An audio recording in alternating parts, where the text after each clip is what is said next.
Hello दोस्तों, नमस्कार। स्वागत है आप सभी लोगों का हमारे यूट्यूब चैनल पर। मेरे दोस्त, मेरे कई भाई जो है इस चैनल पर जुड़े हुए हैं। ट्रैकमैन भी हैं, अदर ट्रैकमैन की अदर भी हैं, और जो तैयारी कर रहे हैं वो भी हैं। साथ साथ में जिन्होंने ग्रुप डी का एग्जाम हमारे साथ दिया था वो भी हैं। क्यों है? क्योंकि उनका कहना है कि मेरा पॉइंट से रुका हुआ है। किसी का कहना है मेरा 1 नंबर से रुका हुआ है, कोई कहता है मेरा पॉइंट 1 से रुका हुआ है, पॉइंट 2 से, पॉइंट 3 से, पॉइंट 5 से, और 1 नंबर से 2 नंबर के यहाँ की 3 नंबर तक। अगर आपको लगता है कि मेरा इन नंबरों से कहीं पर रुका हुआ है, जैसे पॉइंट से रुका हुआ है, 1 नंबर, 2 नंबर, 2.5 नंबर, 2.25 नंबर या 1.5 नंबर, 1.75, ऐसे करके कहीं कुछ रुका हुआ है 2 नंबर 3 नंबर तक, तो दोस्तों उनका भी ये पूछना है कि क्या मेरा भी सिलेक्शन हो सकता है? क्या मुझे भी रेलवे ग्रुप डी बुलाएगा कि नहीं बुलाएगा? मैं इस जोन से हूँ, मैं उस जोन से हूँ, तो क्या मेरी संभावना बनती है कि मुझे भी रेलवे ग्रुप डी बुलाएगा कि नहीं बुलाएगा? तो दोस्तों देखो, रेलवे का एक ऐसा सिस्टम है। अदर जो भी एग्जाम्स मैंने देखे हुए हैं, जैसे हम यूपी से निवासी हैं और यूपी में जो भी एग्जाम होता है, जैसे एक कट ऑफ लग गई तो उस कट ऑफ में जितने लोग आने होंगे वो आ जाइए, उसके अदर जितने भी बचेंगे वो रह जाएंगे। उसके बाद में अगर जो लोग सिलेक्ट हो गए हैं, जैसे मान लें 10,000 दरोगा की यूपी में वैकेंसी निकली, तो 10,000 की कट ऑफ लगा दी, 10,000 सारे बच्चे आ गए दरोगा में। अब हुआ क्या, दरोगा की ज्वाइनिंग होते होते किसी का पैर टूट गया, किसी के हाथ कट गए, कोई मर गया, कोई शहीद हो गया, कोई कहीं चला गया, कोई भाग गया, कोई डिप्रेशन में आ गया, कोई पागल हो गया। तो ऐसे करके किसी का आईएएस में सिलेक्शन हो गया, किसी पीसीएस बन गया, कोई अधिकारी बन गया, कोई पीसीएस बन गया, कोई जज बन गया। तो ऐसे करके कुछ जो व्यक्ति हैं वो कहीं अदर चले जाते हैं। अब 10,000 बच्चे सेलेक्ट किए थे, जिसमें 500 तो इधर उधर चले गए, बचे 9500। अब 9500 वैकेंसी ली गई। अब 500 ये जो बच्चे हैं जिनको, और तुम्हें 10,000 वैकेंसी लेनी थी ना, तुम तो फाइनल 9500 को ज्वाइनिंग दे रहे हो। 9500 तुम्हारे अंडर काम करने के लिए आए हुए हैं, 500 कहाँ गए? तो 500 को फिर से बुलाया नहीं जाएगा। उसके लिए जब फिर से वैकेंसी निकलेगी तो उतने पद उसमें ऐड किए जाएंगे, वो फिर बुला लिया जाएगा। ये है प्रावधान जो है अदर्स एग्जाम का। लेकिन रेलवे का जो है सिस्टम वो है मेरिट, यानी कि मेरिट 1 लगेगी, मेरिट 2 लगेगी, मेरिट 3 लगेगी, मेरिट 4 लगेगी, मेरिट 5 भी लग सकती है, मेरिट 6 भी लग सकती है। वो डिपेंड करता है दोस्तों। जैसे मान लें 1,03,000 रेलवे ग्रुप डी की वैकेंसी निकली, जिसमें से मान लेते हैं 95,000 बच्चों ने ग्रुप डी का ज्वाइन किया और वो एक्स्ट्रा वाले रह गए 8,000। तो अब ये 8,000 बच्चों की कट ऑफ डाउन करके जो बच्चे पॉइंटों से रह गए वो बुला लिए जाते हैं। अब जब ज्वाइनिंग करते करते बहुत से व्यक्ति जो ग्रुप डी में हैं, जिनको ट्रैकमैन मिल गया है, कुछ कठिन काम मिल गया। देखो, रेलवे ग्रुप डी की जो वैकेंसी है या रेलवे ग्रुप डी की जो जॉब है, एज ए हेल्पर है, एज ए जो है आप यूँ कह लीजिए मजदूर है, एज ए कोई बड़ी शाही जॉब नहीं है, कोई बड़े आलीशान नहीं, बड़ी कोई रंगबाज नहीं तुम बन जाओगे। ये एक नॉर्मल जॉब है जिससे कि आपके परिवार का गुजारा, आपकी ज़िंदगी का सहारा, ये नौकरी बन सकती है, आपके परिवार का सहारा बन सकती है। आप इसमें अपना खाना खर्चा, रहन सहन आराम से चला सकते हो। बस इतना सा है। छोटा मोटा घर भी बना लोगे, वो भी शुरुआत में नहीं, लास्ट में, ठीक है। छोटी मोटी गाड़ी भी ले पाओगे जब रिटायर हो पाओगे, ठीक है। जब छोटा मोटा घर भी बनेगा जब रिटायर हो पाओगे, ठीक है। तो ये सब है। लेकिन इसमें क्या है कि जब लोग व्यक्ति ऐसी स्थिति देखते हैं तो ये जॉब छोड़ते हैं, और जब छोड़ते हैं वो पद खाली होता है, और वही पद खाली होके वो डिवीजन में रिपोर्ट करके दिया जाता है। डिवीजन में हेडक्वार्टर जाता है, तो वहाँ पर जो व्यक्ति और चले गए हैं उनकी जगह पर कट ऑफ कम कर दी जाती है, और जो नीचे के जो बच्चे रह गए वो ऊपर आ जाते हैं, और कट ऑफ कम हो जाने के कारण वो बच्चे फिर से बुला लिए जाते हैं। लेकिन ध्यान रहे, वो बच्चे वही बुलाए जाएंगे जो रनिंग फिजिकल क्वालिफाई होंगे। जैसे आप जानते हैं रेलवे ग्रुप डी का एक एग्जाम हुआ, साथ साथ में फिर आपका फिजिकल हुआ था।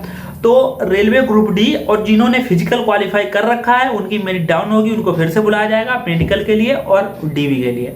मेडिकल डीवी होते ही आपका जॉब पक्का हो गया, ये समझ लीजिए। जैसे ही आपको डीवी के लिए बुलाया जाए, समझ लो आपका जॉब पक्का है, ये समझ लीजिए बस, ठीक है। तो आप चिंता मत करिए, वेट करिए। और यहाँ तक कि कितना वेट करें ये भी तो बताओ दोस्तों। इसमें वेट करने के लिए अगर बात कहें तो इसमें आपको 2 महीने, 1 महीने, 4 महीने, 5 महीने, 6 महीने, 7 महीने, 8 महीने, 1 साल, 2 साल, 3 साल तक भी जो है कभी कहीं कहीं पर देखा गया है कि उनको बुलाया गया है। तो यहाँ क्या फिर हम करें कि अपना अदर्स पढ़ाई जॉब छोड़कर इसका वेट करें कि हम कब जो है हमें कब रेलवे बुलाएगा ज्वाइनिंग करने के लिए? नहीं दोस्तों, आपको वेट नहीं करना है। आपको जो काम आप कर रहे हैं, अगर आप तैयारी कर रहे हैं किसी अच्छे लेवल की तैयारी कर रहे हैं, किसी मीडियम लेवल की तैयारी कर रहे हैं, किसी ग्रुप डी की फिर से तैयारी कर रहे हैं, तो वो तैयारी आप कंटिन्यू करें, वो तैयारी आप करते रहें। आपका काम है तैयारी करना।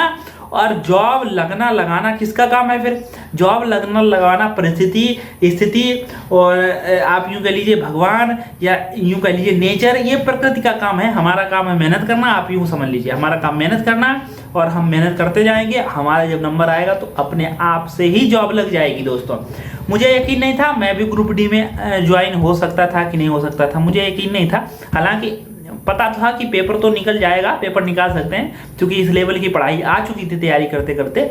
मैंने कभी भी अपनी जो तैयारी को बहुत सीरियस नहीं लिया, क्योंकि रास्ते में कई जो है मंजिलें आई, कहीं इधर चले कहीं उधर चले। शुरुआत में जब जो है इंटर होता है, उसके बाद में बीएससी करने लगे। बीएससी करने के बाद में कहीं गए, उसके बाद में आए फिर एसएससी की तैयारी करने लगे। हिंदी मीडियम से पढ़े हुए एसएससी की तैयारी करने लगे। मैथ तो अच्छी थी, इंग्लिश की ग्रामर भी अच्छी थी, लेकिन वोकैबुलरी अच्छी नहीं थी, वो उनको समझ ही नहीं पाते, उनको समझ ही नहीं। एसएससी का उसी के लिए सही है जो इंग्लिश का भाव समझे, इंग्लिश को समझे कि भैया ये चीज़ है, इतनी डिक्शनरी, इतने शब्द कहाँ से याद करेंगे। तो फिर उसकी वजह से उसको छोड़ा, फिर कोचिंग पढ़ाने लगे। मैथ रीजनिंग अच्छी हो गई, मैथ रीजनिंग की कोचिंग पढ़ाई डिस्ट्रिक्ट लेवल पर, वहाँ सारे कोचिंग्स में पढ़ाया। तो फिर अपनी कोचिंग खोली, 50-60 बच्चे वहाँ भी पढ़ाए। तो इसके बावजूद फिर अदर हमने टीचर अपने कोचिंग में रखे। उसके बाद में फिर कोरोना आ गया, कोचिंग बंद हो गई। कोचिंग बंद होने के बाद में हमने सोचा खाली बैठे हैं तो मैथ रीजनिंग ये ग्रुप रेलवे ग्रुप डी में, एनटीपीसी में, दोनों में फॉर्म पड़ा था। और हम जर्नल में आते हैं, अगर हमारा ईडब्ल्यूएस होता तो हम एनटीपीसी में भी सिलेक्ट हो चुके होते। लेकिन ईडब्ल्यूएस एनटीपीसी में सिलेक्ट होने का कारण रहा कि इलाहाबाद से पढ़ा था और इंटर लेवल था, इंटर लेवल की कट ऑफ ज़्यादा गई थी, और ग्रेजुएशन लेवल था मेरा, जबकि मैंने ग्रेजुएट में नहीं डाला। मैंने सोचा इंटर की कट ऑफ कम जाएगी मैंने ये अपना दिमाग लगाया, और वो ग्रेजुएट की कट ऑफ कम गई, तो उस वजह से रह गया फिर 1.5-2 नंबर से। और इसमें रेलवे ग्रुप डी में हो गया था। फिर हमने कहा चलो अच्छा इसी को ज्वाइन कर लेते हैं। वो इसलिए क्योंकि फिर ये छुट्टी रही ना बीच में कोरोना में 1-2-2.5 साल, तो और जो गांव में मेरी कोचिंग थी, मैं उसमें सारे सब्जेक्ट पढ़ाता था, जैसे चाहे तो कुछ भी हो, math, reasoning, Hindi, GS, science, current affair, सारे सब्जेक्ट में ही अकेला गांव में टीचर था। तो जो बच्चे थे वो कह रहे थे सर यहीं पढ़ाओ। तो सारे सब्जेक्ट पढ़ाने होने के कारण वो सारे सब्जेक्ट मैंने मेरा एक ही काम था, खुद से पढ़ना फिर पढ़ाना। तो वो सारे सब्जेक्ट दोस्तों मजबूत हो गए। और जब सारे सब्जेक्ट मजबूत हो गए तो फिर मैंने एग्ज़ाम दिया, एग्ज़ाम हो गए क्वालिफाई, और 1-2 और भी एग्ज़ाम क्वालिफाई हुए। तो उसको फिर 1-1 नंबर 2-2 नंबर से रह गया। अब फिर ये आ गया तो भी इसको मैंने ज्वाइन कर लिया। अब जॉब कर रहे हैं पिछले 1 साल से, पूरा 1 साल हो गया। 1 साल में मैंने बहुत ही ढंग से यहाँ पर पढ़ाई नहीं की है।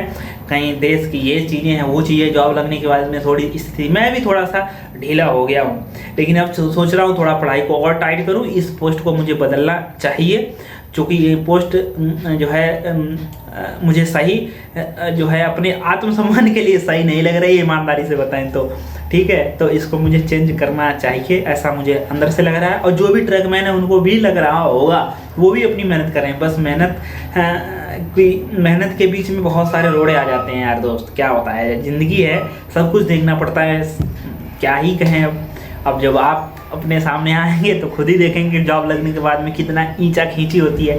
जॉब लगने के बाद में कोई ज़िंदगी आसान थोड़ी ना है, थोड़ा सा आप देखना पड़ेगा आपको। अगर किसी का कुछ कहना नहीं माना, अगर किसी ने कुछ रुपए मांग दिए, अगर नहीं दिए, भले ही अपनी स्थिति कैसी भी हो, तो फिर कहेंगे लो ये हो गया, घर वाले रुपए मांगे, भाई बहन मांगे, रिश्ते नातेदार मांगे, ये मांगे, दोस्त मांगे, भाई मांगे, बहन मांगे, बीवी बच्चे मांगे, तो ये सब खर्चे हो जाते हैं दोस्तों। ये इतनी बड़ी जॉब नहीं है कि 1 लाख रुपए आ रहा है, तो सबको देखना पड़ रहा है। धन्यवाद दोस्त, आपको जो भी मैं आंसर कर सका अच्छा लगा हो तो लाइक, शेयर और कमेंट कर दीजिए। हमारे इंस्टाग्राम चैनल पर मैं कुछ वीडियो डालता रहता हूँ, आप उसको भी देख सकते हैं मोटिवेशन के रूप में। इंस्टाग्राम, फेसबुक जुड़ लिए, अतुल गवर्नमेंट लाइव। धन्यवाद।